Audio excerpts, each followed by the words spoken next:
de la fenomenología a la ontología de la actualidad.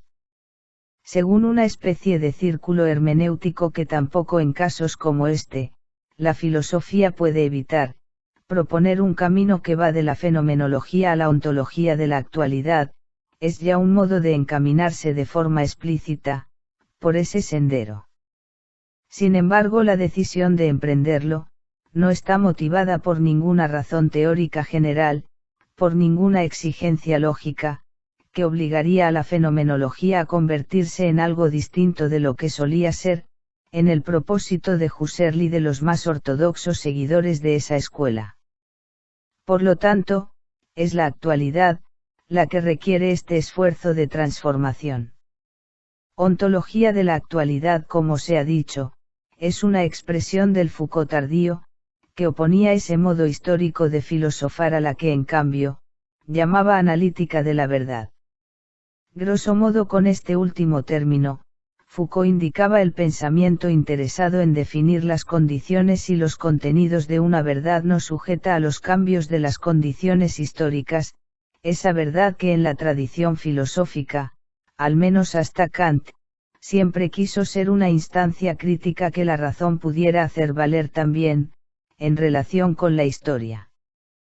Puesto que Foucault no hizo ulteriores aclaraciones del sentido de ambos términos, y más aún para él, la propia ontología de la actualidad, devino ontología histórica, aquí estamos autorizados a tratar los términos con cierta libertad. No solo el de actualidad sino también, el de ontología, que por cierto, Foucault no entendía en el sentido que ha venido imponiéndose en tantas formas de neorrealismo, y de filosofía posanalítica de hoy. En lo que a mí respecta, entenderé ontología en el sentido que tomo de Heidegger, para quien ésta indica, el pensar el ser en el doble sentido subjetivo y objetivo, del genitivo. Incluso esta sola decisión sobre el significado del término, marca una profunda diferencia entre el intento que mueve estas páginas, y el de los muchos ontólogos que lo reducen a una teoría de los objetos. En cuanto a la actualidad, el sentido en el que la entiendo, es el que se refiere a la condición común de nuestra vida actual, y que resuena sobre todo en el uso del término, por parte de las lenguas neolatinas, actualita, actualité, actualidad. Como se ve, es un término muy vago y difícil de definir. Tiene el mismo carácter general y vago de palabras como modernidad y posmodernidad, entre otras. Sin embargo, señalo que cuando los empiristas hablan de experiencia, tampoco usan la palabra en un sentido mucho más preciso.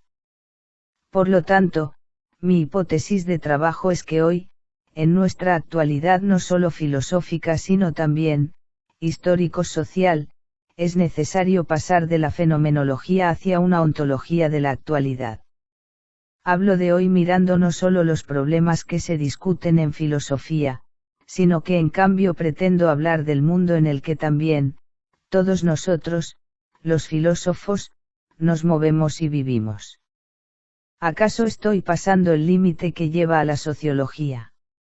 Soy consciente del problema, pero lo justificaré con dos referencias. Una es la definición que Lukács aplicó en el elogio fúnebre a Simmel, al llamar su trabajo impresionismo sociológico.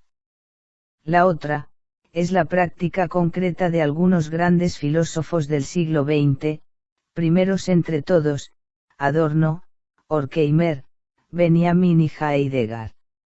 Este último sobre todo, me parece un importante ejemplo, al cual atender, ya que el interés por la condición actual de la existencia humana madura en él, como consecuencia del giro de su pensamiento que signa también, el pasaje a una meditación de puro carácter ontológico. Ninguno de estos filósofos propuso nunca un cuadro exhaustivo de lo que consideraba la condición humana actual.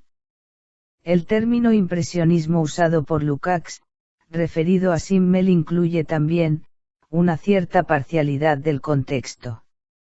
El hecho es que para filósofos como los que nombré, la elección de dedicarse a un determinado problema, no podía estar inspirada más que en un llamado, que sentían que provenía del mundo, y nunca de una motivación interna a la lógica del discurso filosófico tradicional. Esto, como he señalado, vale en especial para Heidegger, ya que para él, escuchar el llamado del mundo, es como tal, aquello que constituye el interés ontológico madurado en él, sobre todo, aunque no solo, después del giro de los años 30. No es necesario precisar que la situación histórica a la que me refiero, es en primer lugar, la que se expresa en la filosofía, o con más exactitud, en algunos de sus aspectos y corrientes que sin embargo, con todo el riesgo que ello implica, asumo como el rasgo característico de tal condición, también la inevitable parcialidad de tal asunción, tiene precedentes autorizados, en los filósofos antes mencionados, y también en Husserl, para quien, el concepto de crisis de las ciencias europeas no aludía, por cierto, a un inventario completo del mundo de su época.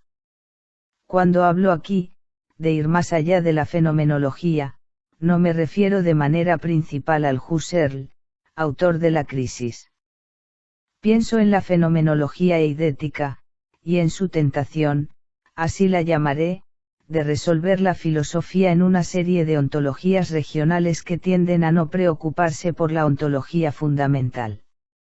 Hoy, esa que llamamos la tentación de Husserl, y que también, está en la raíz de su ruptura con Heidegger, se representa en una oleada de nuevo objetivismo que signa una parte de la filosofía europea, y se vincula con el pensamiento posanalítico norteamericano.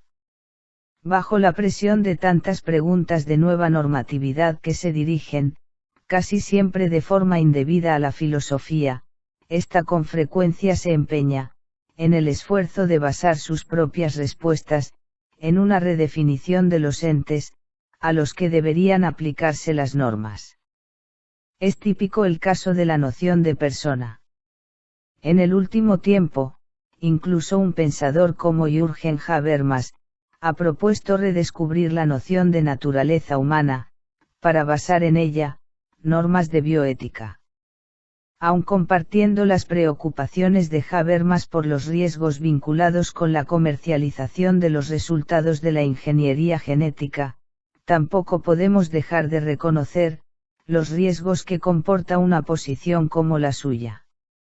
Riesgos que pueden verse incluso, a partir de la rápida aprobación obtenida por Habermas, en este intento suyo por parte del Vaticano, desde siempre defensor de la pretensión de basar las normas éticas en la naturaleza, es decir, en las esencias, las cuales se entiende, ameritan fundar normas, contra toda crítica humeana, ya que son dadas de forma directa por Dios Creador. Hoy, aunque no es el caso de Habermas, los esfuerzos por fundar normas en la naturaleza misma de los entes, sobre los cuales se discute, se presentan con frecuencia como un discurso de inspiración fenomenológica que maneja el término ontología, sirviéndose del uso que de él hizo Husserl. El mecanismo que, según observo, se utiliza en una parte del pensamiento europeo contemporáneo, puede describirse como sigue. Se plantea el problema de saber de qué hablamos, al nombrar, por ejemplo, a la persona. Para responder la pregunta, según el método más clásico de la filosofía analítica, se ponen en evidencia todos los rasgos que en el uso lingüístico corriente, están implicados en la noción de persona. Un trabajo que en el fondo, solo amplía los datos de un buen diccionario, y cuya utilidad, es difícil negar. La definición léxica del término persona, construida de esta manera, a continuación es llamada ontológica. Quien pregunta qué es la persona, recibe la respuesta alcanzada mediante el análisis de los usos y de las implicaciones del término. Por ejemplo, Husserl, en el artículo sobre la fenomenología para la Enciclopedia Británica, en verdad hacía algo muy diferente a esto. Las diferencias entre lo recordado, lo deseado, lo imaginado, lo experimentado en carne y hueso, entre otras, no eran a fin de cuentas, más que ilustraciones de usos lingüísticos y quizá, no podían ser otra cosa. Para Husserl, como es natural, la legitimidad al hablar de ontología a propósito de estas distinciones, provenía de forma directa del que para él, era el descubrimiento decisivo de la fenomenología, o sea, el hecho de que en la intuición eidética se da, ya sea el objeto específico, ya sea el eidos o antes aún, los aeida que de forma inseparable, lo constituyen en el ser. Desde este punto de vista, podemos incluso preguntarnos para qué aún se necesita, una ontología fundamental. O al menos, se vuelve muy comprensible que la filosofía se resuelva en ontologías regionales. Es muy probable que Husserl, o al menos el Husserl anterior a Crisis, pensara que las ontologías regionales de veras, podían agotar toda la filosofía. Aunque no sea posible de documentar por completo, a partir de la correspondencia intercambiada entre él y Heidegger, en el periodo en que Husserl estaba escribiendo el artículo para la Enciclopedia Británica, es muy probable que el desacuerdo entre el maestro y su discípulo, tuviera que ver, con la cuestión de la ontología fundamental, y de su sentido. Al menos es así, que se hacen comprensibles hoy, la oposición y la ruptura. No podemos no recordar, que Husserl expresaba en la famosa página de Diario de 1906, cuando escribía que no podía soportar la vida, si no podía tener la esperanza de alcanzar la claridad, y una solidez interior. Había una suerte de necesidad religiosa en aquella página, que también se comprueba a partir de la conclusión que habla de un mirar a la tierra prometida. De veras las ontologías regionales, y su reconducción al yo trascendental, satisfacen esa necesidad. Si queremos resumir, en términos simples, pero no infieles, la diferencia entre Husserl y Heidegger en los años en que el primero desarrollaba la fenomenología, mientras el segundo escribía Ser y Tiempo, bien podemos hablar de una mente científico-matemática versus un espíritu de intensa religiosidad. También el profundo significado ético que Husserl atribuyó siempre a su propio trabajo de fenomenólogo, se deja leer con facilidad, como dedicación a una tarea que no se pone en discusión en cuanto tal. Como en el caso de las ontologías regionales, Husserl no cuestiona la legitimidad de la división tradicional del trabajo intelectual, la tarea que él se asigna, no es diferente de la que asumían los neokantianos de la época, la fundación trascendental de las esferas de experiencia específicas, de cuya distinción no dudaba. La insatisfacción que sentimos frente al modo en que el Husserl matemático desarrolla su propósito de alcanzar una solidez interior, deteniéndose en la fundación trascendental de las ontologías regionales, se parece mucho a la expresada por Heidegger, respecto de Karl Jaspers en la reseña escrita en 1919, pero publicada solo en 1976, del libro sobre la psicología de las cosmovisiones del mundo. En esa reseña, Heidegger critica a Jaspers por haber olvidado el propósito expresado en la introducción del libro, que era estudiar cosmovisiones para poner en discusión la propia. En lugar de llevar a término esta tarea, Jaspers se limita, según Heidegger, a construir un panorama en sustancia estético, o sea, en términos de Heidegger, tan solo descriptivo y objetivo de los diferentes tipos de visión del mundo. Tal enfoque panorámico también es evocado, en otra página de la reseña, en referencia específica a Husserl y a la fenomenología. Muy en breve, si leemos a Ser y Tiempo que Heidegger acababa de publicar en 1927, el mismo año en que discutía con su maestro, el artículo de la Enciclopedia Británica, la exigencia esencial que está en la base de la ontología fundamental es aquella que se anuncia desde las primeras páginas de su obra, o sea, la de ver el problema del ser a partir del ente que plantea el problema. La fenomenología de la que habla el artículo de Husserl, tiene el mismo límite que el libro de Jaspers, deja fuera al ente que la formula. En efecto, el paso a la fenomenología trascendental, que ya se anuncia en el artículo, es un paso decisivo de Husserl hacia la superación de la pura descriptividad, y del objetivismo que la reseña reprocha a Jaspers. Sin embargo, basta con comparar el peso diferente que tiene el término auténtico, en Ser y Tiempo y en algunos pasajes del artículo de Husserl, para medir toda la distancia que separa a ambos autores. La ontología fundamental pregunta, ¿qué es del ser?, involucrando sobre todo al que pregunta. Tanto que el olvido del ser al que alude el exergo de Ser y Tiempo, la cita del sofista de Platón, puede identificarse con facilidad, con la objetividad panorámica de la mirada fenomenológica. Mirando la historia posterior a 1927, de Husserl y de su discípulo, podemos decir que aquello en lo que ambos pensaban, aún de modo oscuro en el año de su ruptura, era la historia del ser. Para Husserl, ese paso a la historia del ser, se producirá en términos por lo demás, no resolutivos en la crisis, donde la preocupación por relacionar la fenomenología eidética con la subjetividad trascendental, encuentra su sentido más auténtico. Aquí pienso en la interpretación de la crisis dada por Enzo Pazzi, en el ideal de una restauración de la humanidad europea amenazada por la matematización de los saberes, y por el predominio de las ciencias exactas por sobre el mundo de la vida.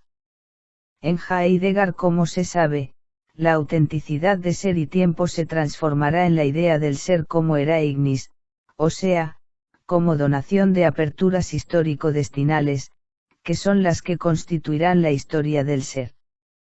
Como es obvio, el interés en volver a meditar hoy sobre la relación conflictiva entre Husserl y Heidegger, no es solo historiográfico. Me parece que tal reflexión, es necesaria para liberar a la fenomenología del mortal abrazo, yo lo llamaría así, de las nuevas ontologías objetivistas desarrolladas como resultado del encuentro entre malos fenomenólogos y malos analíticos. Esas ontologías tienen el mismo límite objetivista, panorámico, o tan solo metafísico, en el sentido heideggeriano del término, que Heidegger señalaba en el libro de Jaspers, y en la fenomenología eidética de los orígenes, no ponen en juego la existencia del filósofo que habla, y formula las teorías. En esas ontologías, el ser de la persona, de las varias esferas del ente, etc., solo puede ser inmóvil y ahistórico, geométrico, como la ciencia europea que Husserl declaraba en Crisis. Es obvio que la exigencia heideggeriana de involucrar ante todo, al filósofo en el discurso teórico, parece inspirada en su orientación existencialista de base. Me refiero a esa atención por el existente singular, y su libertad que había sido el gran motivo de la polémica de Kierkegaard contra Hegel, y que Heidegger encontraba también, en Jaspers. Para justificar la idea de que la fenomenología, debe devenir una ontología de la actualidad, no alcanza probablemente, con remitirse al existencialismo, al menos no solo en el sentido en que el término se aplica a Kierkegaard, y a Jaspers. Paradójico, aunque no tanto, el existencialismo entendido en estos términos aún parece tener una motivación de tipo objetivo. Una teoría que no comprenda también al filósofo en su propio ámbito, no refleja la realidad de manera fiel. Ahora bien, la polémica antimetafísica que Heidegger llevará a cabo después de Ser y Tiempo, pero que ya se reconoce con claridad en la obra de 1927, ante todo, en la tarea de una destrucción de la historia de la ontología, no puede tener esas motivaciones, ni siquiera en la forma más remota, de tipo objetivista. Lo que la mueve, y que se refleja por ejemplo en las declaraciones autobiográficas, contenidas en el discurso en la Academia de Heidelberg, es lo que podemos llamar, el espíritu de la vanguardia artística y cultural de principios del siglo XX, o también más simple aún, el espíritu del expresionismo, así como lo encontramos expuesto de manera ejemplar en Espíritu de la Utopía de Ernest Bloch. La metafísica debe ser superada o al menos, no debe aceptársela, no porque no incluya al sujeto de la teoría y sea por lo tanto incompleta, sino porque con su objetivismo, legitima un orden histórico y social en el que la libertad, y la originalidad de la existencia, son canceladas. En Ser y Tiempo, Heidegger se encuentra ya muy lejos de la idea de la verdad como correspondencia al dato, y esta misma noción de verdad, no puede ser rechazada, porque a su vez, no refleja la verdadera, objetiva, esencia de la verdad. De forma racional, podemos atribuirle solo una motivación práctico-política, que en el propio Heidegger se aclarará solo a través del largo itinerario de su quere, pero que nosotros podemos reconocer hoy con claridad, porque contamos con los medios para ello. Un pensamiento que se esfuerza por salir del olvido del ser a favor del ente, o sea, de la identificación del ser con el objeto, es sólo aquel que compromete e involucra ante todo, al ente que se esfuerza por cumplir esa operación. Tal pensamiento no puede ser sino, una ontología de la actualidad, aunque Heidegger nunca la llamó así. Aquí vale la pena recordar a un gran intérprete de Heidegger, Rainer Schurman, quien tituló un estudio fundamental sobre Heidegger, remitiéndose al principio de anarquía. Señalo solo el sentido general trabajo de Schurman, del cual me siento cerca sobre todo por la insistencia en el problema de la acción. No se da la posibilidad de salir de la metafísica, tampoco solo en la forma de la Verwundung, la única posible según Heidegger, salvo luchando contra la objetividad fija del ente. Schurman habla de anarquía, y también aquí permítaseme retomar su término sin adoptar toda su teoría. Tratar de recordar el ser en su diferencia con respecto al ente significa, suspender la pretensión de validez del orden del ente, tal como éste se da, de hecho, en nuestra condición histórica.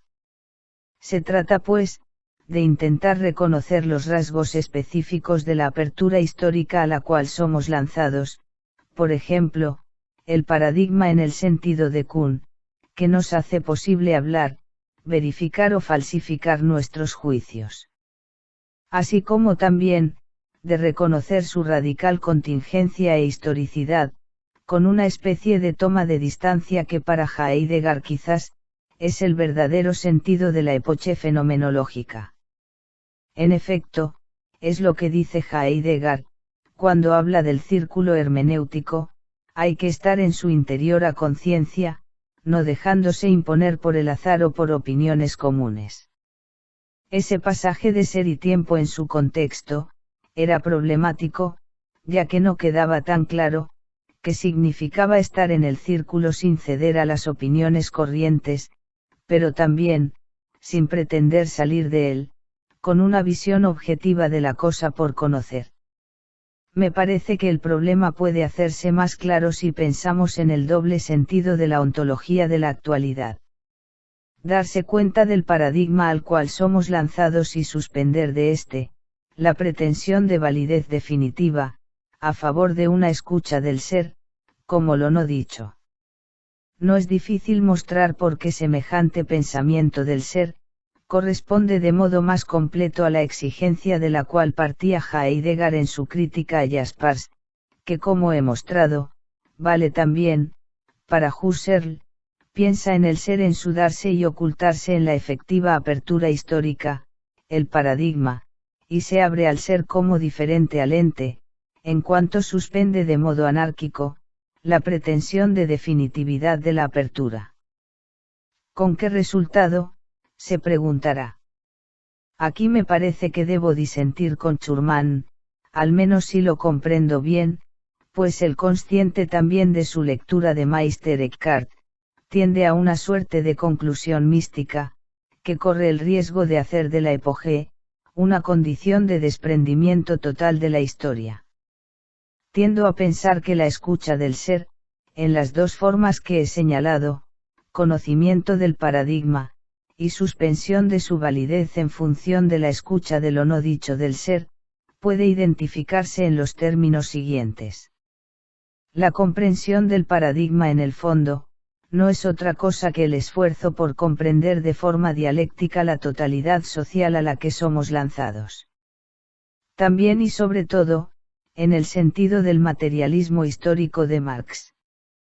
La escucha del ser, como lo dicho, es la atención a la voz desde siempre silenciada, de los perdedores de la historia de los que habló Benjamín. Quizá no el propio Heidegger, pero con certeza Schurman, sí podría estar de acuerdo con esta interpretación extremista de su principio de anarquía.